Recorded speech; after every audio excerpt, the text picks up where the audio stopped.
Lance Hall here for Let's Discuss with Lance Hall. Happy to welcome Stuart Smith of the band Heaven and Earth to the program tonight. Stuart, how are you doing? Good, thanks, Lars. How are you? I am doing excellent.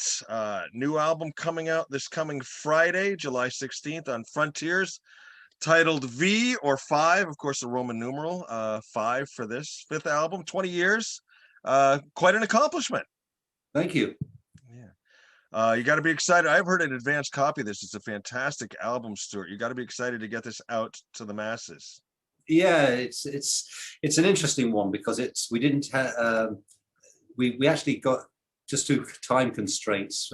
By the time we got the players, Lynn and I had got the players together.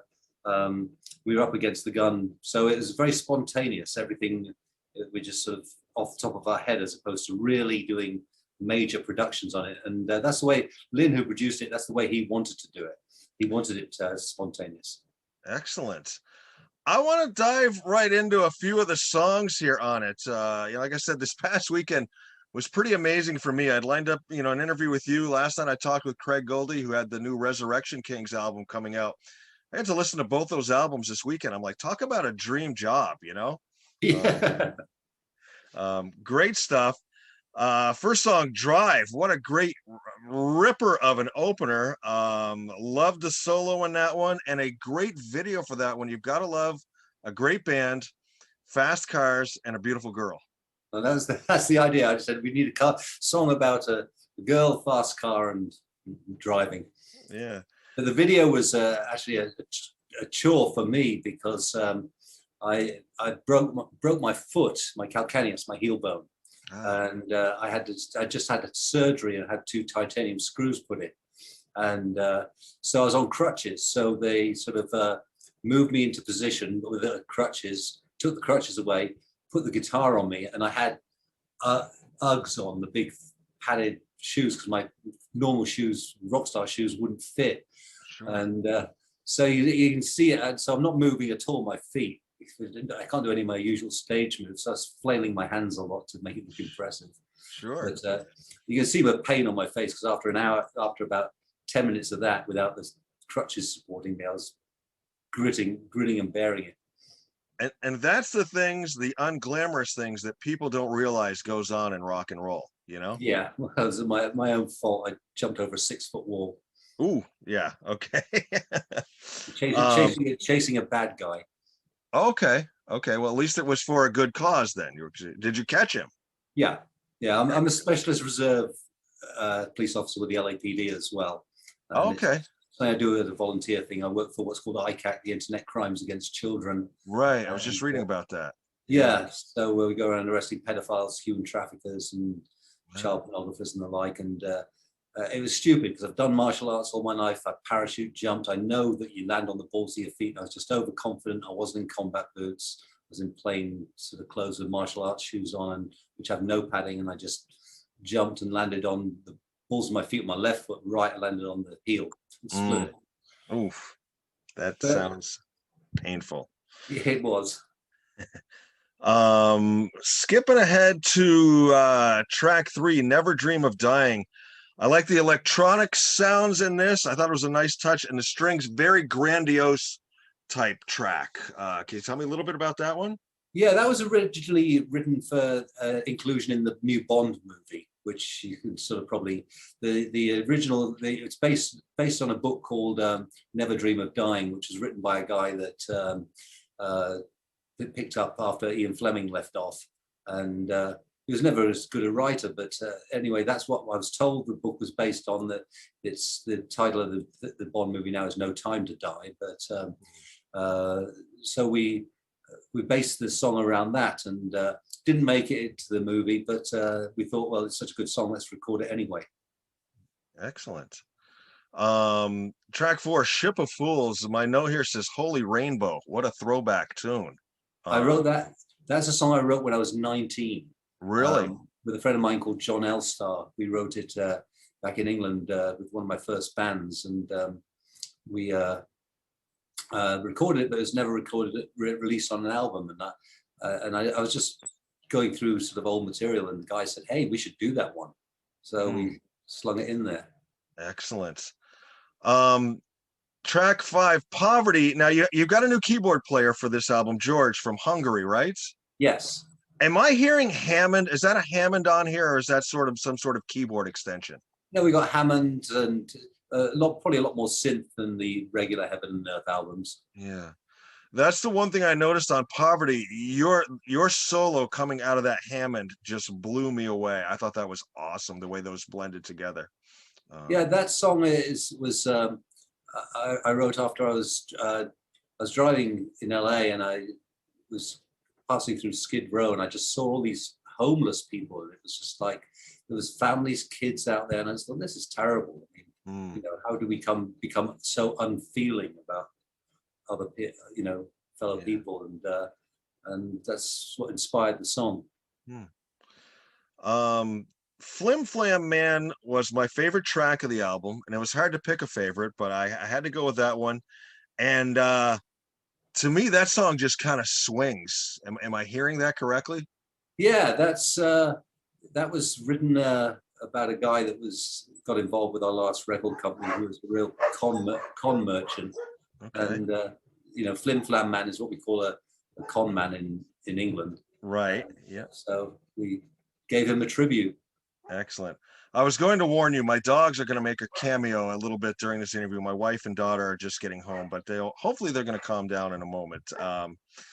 Little Black Dress. What I loved about this song was the piano came in, and it was almost like something you would hear like in a saloon, like in a Western. It sort of took me there. I pictured that in my head as I heard that piano solo, if you want to call it, come in.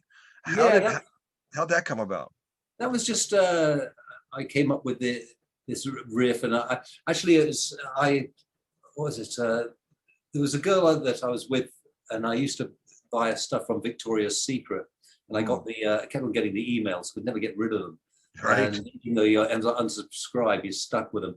And one of them came through and said, "Every girl needs her little black dress," and I thought, that's a great title, Little Black Dress. So originally, when we were doing this, we weren't sure whether to do what we did on the first album, have loads of guest singers and everything else. And I thought this would be ideal for Steven Tyler. I was going to ask him to do it.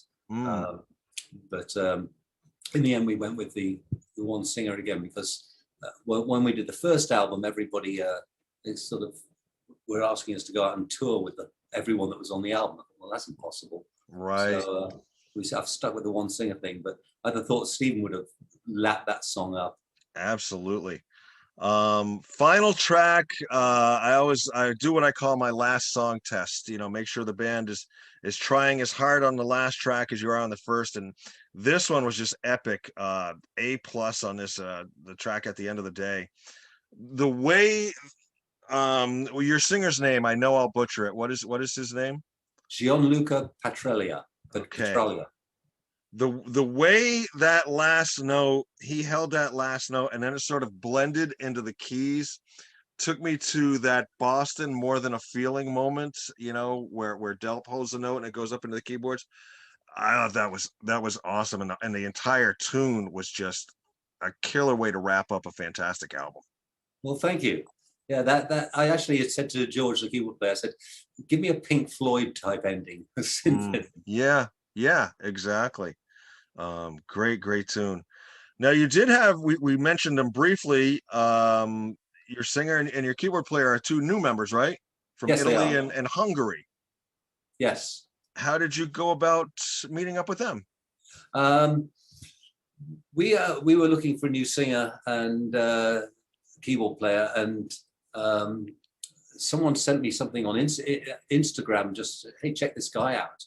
And I heard him sing. I thought, this guy's great. So I sent him some of the tracks we'd done before, just the backing tracks. I said, do me a favor. It's funny because he was a big fan of Heaven and Earth, and he didn't think it was me at first. But then I sent him some three songs from the last album, and just the backing tracks along with them, and said, sing them for Lynn and I. Let's see how you sound. And he sounded great on those. So he said, all right, you're in. And George, the keyboard player, I'd known him for a while, I guess he tagged me because he did a cover of the Dreams of Desire from the first album, and the keyboard solo at the end of Hard to Kill off the last album. So I sort of was familiar with his work. I thought he's great, and it turns out his favorite band was Heaven and Earth, so we lucked out there as well. Very cool. And then, of course, you got Simon Wright to come in and play. Did I read correctly? He had played with you guys back like in 2015, rejoined like in 2019 or so. Yeah, we're doing the Vasby Festival, and Simon and I have been friends for years. And I said, "Hey, do you want to do this with us?" He said, "Yeah." So we rehearsed for a while, and then went and did the Vasby Festival. And he's just such a great guy, fun to work with, and everything. Great drummer. Yeah. So we asked him if he'd be interested in doing the album, and he was way up for it. Yeah. Then, of course, you mentioned Lynn on bass, who co-wrote, produced, mixed, and mastered the album as well. Did you and he do the majority of the writing? Did any of the other members bring in lyrics, a riff, and anything like that, or was it mostly you two? We had 4 songs, I think, before we got started, and then really it was sort of a band effort. How we recorded was pretty interesting because of the COVID situation and also the distances. Lynn came and flew down and stayed with me, and we put my amplifier in my office, ran a cable into the living room, into the Pro Tools, and Lynn had his bass plugged in, and then Simon had an electronic kit. So we'd play, and the first song, Drive, actually started with just Simon and Lynn. I was tuning up or something, and I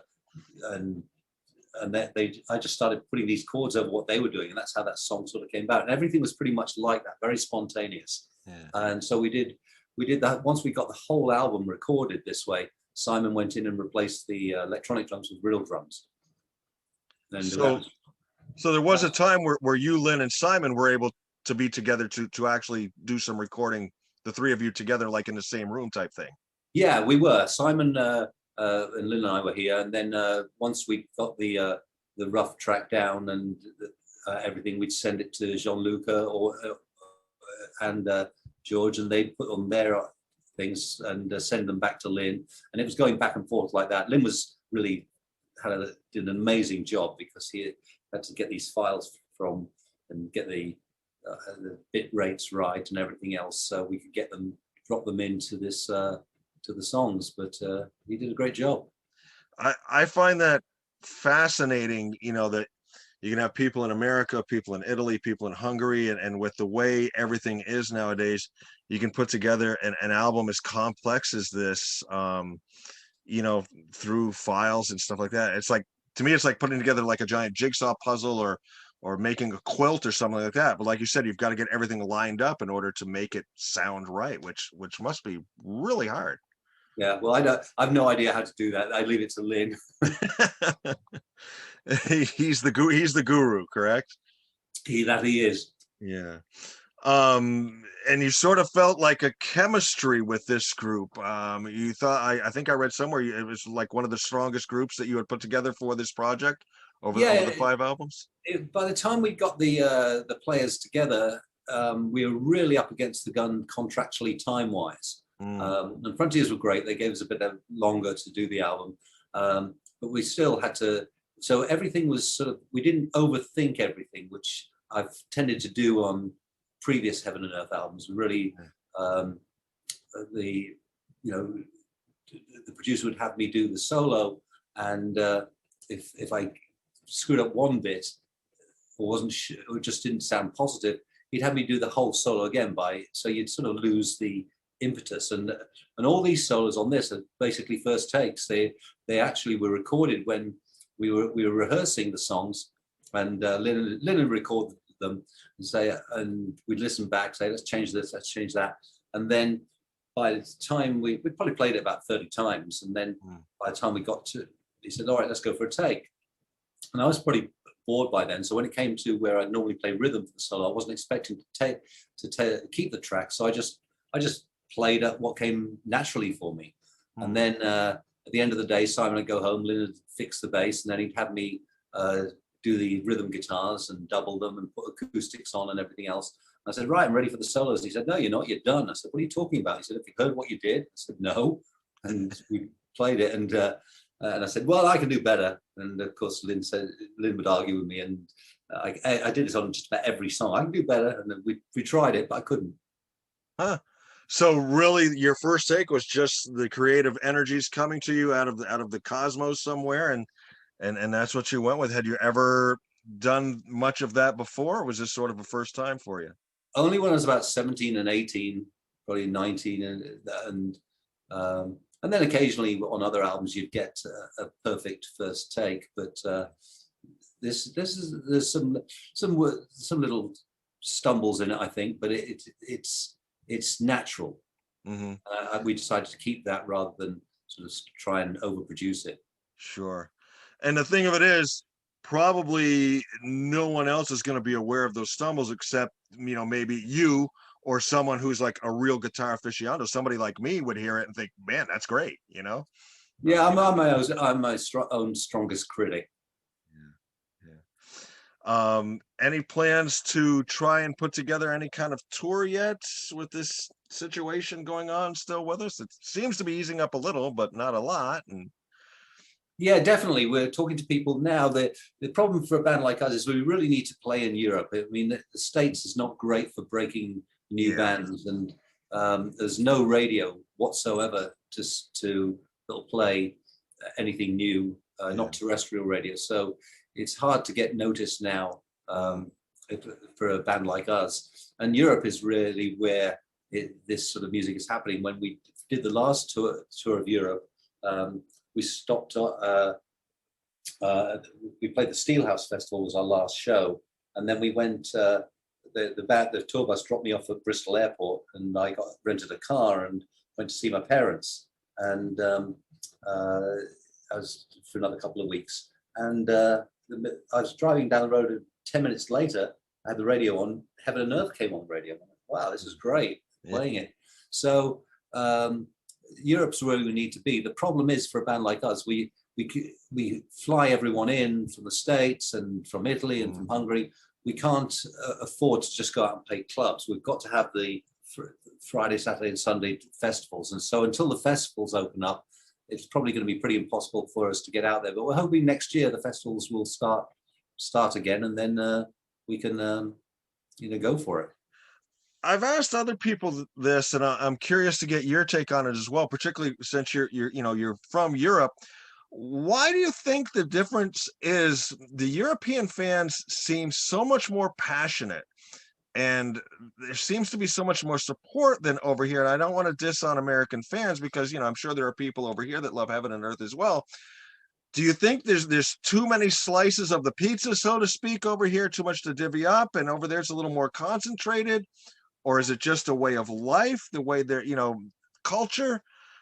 Well, What's your take on the difference? The problem you've got over here is number one, that there's no terrestrial radio that will play any new bands. I mean, classic rock stations just play the same 200 songs rotated ad nauseum. And as much as I like Wish You Were Here and Hotel California, I don't want to hear them 10 times a day. But that's all they do. They just play this. They've got some marketing buffoon told them that this is what the people want to hear. They don't want to hear any new stuff, which is, from what I've spoken to people, is absolute rubbish. So it's hard.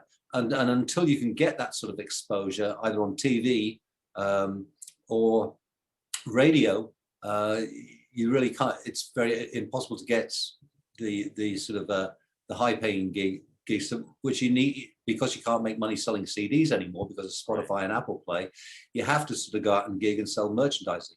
So whereas in Europe, also, I mean, the other thing is everything here is controlled by Live Nation, who they just sort of rotate the same bands over and over again. I mean, Journey, Foreigner, Heart, Journey, Night Ranger. Right. So they're not seeding the genre at all for the future, because they don't, once you've got something like Journey and Foreigner, you don't need another band on the bill, and they could put a band like us on, or many other classic rock what I call new classic rock bands. They could put those on the bill, and after they've done 2 or 3 tours with the big people, they've built them up enough that they they'd be big enough to start moving up the thing and co-headlining and then headlining. Yeah. But they don't do that. Whereas in Europe, it's a lot more independent. And plus, you have the radio. The radio will play this sort of music all day long, Right. and they play new stuff. Yeah. You hit the nail on the head with getting bands to develop, and I chatted with Tom Kiefer a number of years ago, and he said the same thing. The biggest thing missing today here in the States is artist development. You know, you could go in with your demo, the label could say, hey, it sounds like this, we're going to tweak it and develop an artist, and you don't get that anymore. And I really miss that, you know, watching a band grow. You know, it's so instantaneous nowadays, at least here in the States, and it bothers me. Record company, yeah, there's no artist development anymore. That they expect you to do all. You've got to become famous before they'll even, you know, if you've got 1 million people following you on Instagram, 1 million YouTube hits, then they'll consider the majors or the record companies with the money that you need to do this kind of thing will take you on. If you haven't, you've got to get to that stage yourself. And Lynn Sorensen and myself and a friend of mine called Al Marks, who was the head of A&R for A&M, we're managing this girl called Cassidy Paris out of Australia. She's 18 years old. She's great, real great rock artist, singer. And again, there's no artist development. We're having to sort of get her to build up her social media to the point where people will take notice. Right. In a way, social media is such a double-edged sword. You know, you can put something out on YouTube and it can go, you know, worldwide instantaneously, whether, you know, as opposed to the old days of hoping to get onto radio, hoping to get a video onto MTV. But on the flip side of that, like you said earlier, you're not making any money anymore on it. You know, it's hard to keep rolling if you're not, you know, you need to get paid for what you do, you know? Yeah. Exactly. Yeah. So, well, and I think it's hard for young bands today. I mean, especially, I mean, they get told, well, yeah, you can come and play at my place for, you know, there's no money, but it's exposure. And so, well, you know, when I'm having a party at my house, can you come and supply all the booze? And it's no money, but you'll get exposure. Yeah, you know, it doesn't work. It doesn't work for them. It shouldn't work that way for musicians. But the problem is that people will just, if someone doesn't do it, someone else will, just to get that. Right. Fascinating conversation here with Stuart Smith of Heaven and Earth, the new album 5 coming out July 16th on Frontiers Records. I always like to sort of end with some fun, silly questions, Stuart. Would you be up for those? Oh, of course, go ahead. All right. What is something other than, say, your guitar, a musical instrument, something like that? What is a must-have to throw in your travel bag if you're going to go out on tour? Say in Europe, you go out on tour. What do you got to throw in your travel bag? An essential. My iPad. All right. If you could speak any language that you don't speak now instantaneously, what would you pick? Probably Spanish, because I've got a 12-year-old daughter. She lives in Santiago, Chile.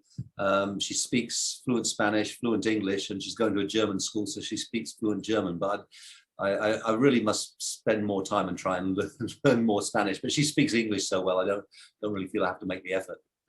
Very cool. Favorite toy growing up as a child? Oh, favorite toy.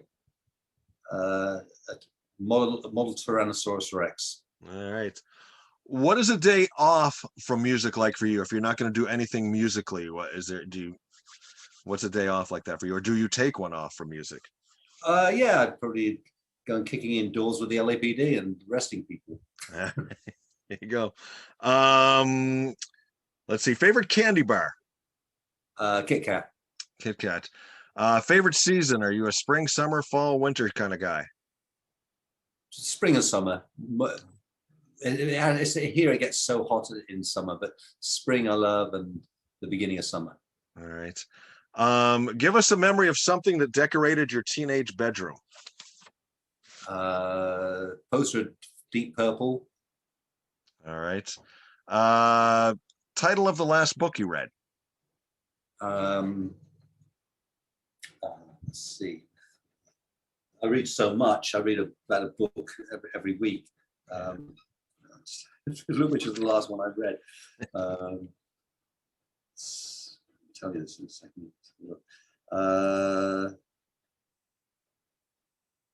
Dawn Girl by Leslie Wolfe. Excellent. What type of book is sorry, that? it was One Final Breath by C.R. Chandler. It's about a special agent. Oh, cool. If you could pick a television show to get a Heaven and Earth song placed in, what show would you pick? Oh, television show or movie? Either one. Movie, the Bond movie. Ah, excellent. Last one, and we have fun with this one. If they were to make a biopic of your life, what actor would you pick to portray you? It's your movie, your life. You can pick anyone. Brad Pitt. Why not? Right? I used to live next door to him, so we were pretty good friends. Really? Really? Yeah. That sounds very grand. He had this huge mansion, and I had this house surrounding it. But I was the only person where there wasn't trees and everything at the fence. And when I just moved in, I was sat in the garden having some tea in the morning, playing guitar, and he walked by. He said, "Hey, you're a guitarist," and we got chatting. I didn't know who he was. I didn't recognize him. I had no idea. It was a time of Legends of the Fall, and I really didn't follow movie stars. And even though I was married to Heather Locklear's sister, but, he was. He just said, so he always wanted to be a guitarist, and so we got chatting. And then I had a gazebo on my land built of stone, and he had the twin of it on his land, because it used to be one huge plot of land before it got broken up. And so he came over and saw my gazebo, and I came over and saw hers. And it used to belong to years ago Hendrix's manager, and it had a waterfall coming over the top of this gazebo into the koi pond. And Hendrix sat in there and I guess took acid and wrote the song Waterfall. Is what Brad told me. Wow. Because his thing. But and then I'd go over to his house occasionally. He had good parties. Yeah, I bet he did. Oh, but yeah, I'd have him play it. Wow, fantastic. That's a great story. I love it. Stuart, is there anything that I haven't asked you about? Anything that you didn't get to talk about? The floor is yours for the moment. No, I think we've covered everything. I'm just, it's always difficult when you've changed a lineup. You get people. The problem we have with that, generally play with musicians that are really good. So if you're not touring and making money, we had a tour planned after the last album, Hard to Kill, but of course, COVID put an end to that. Sure. So unless you're working constantly, it's hard to keep musicians. They generally will go to someone that is working. Right. So it's I'm grateful the way this turned out. I think it's going to be a great band if we can get it out live. Absolutely, I would love to see it. Fantastic album. Once again, talking with Stuart Smith of the band Heaven and Earth, their album 5. Coming out July 16th on Frontiers Records, and it is awesome. Stuart, thank you very, very much for your time tonight. It has been awesome. Love the stories and behind the songs and Brad Pitt and everything else. Is great conversation. I've loved every moment of it. Very well, thanks, Lance. It's a pleasure, and just hope everyone enjoys the album. Absolutely, I think they will. Anybody that is will definitely enjoy it. Take care. You too. Bye-bye. Be safe.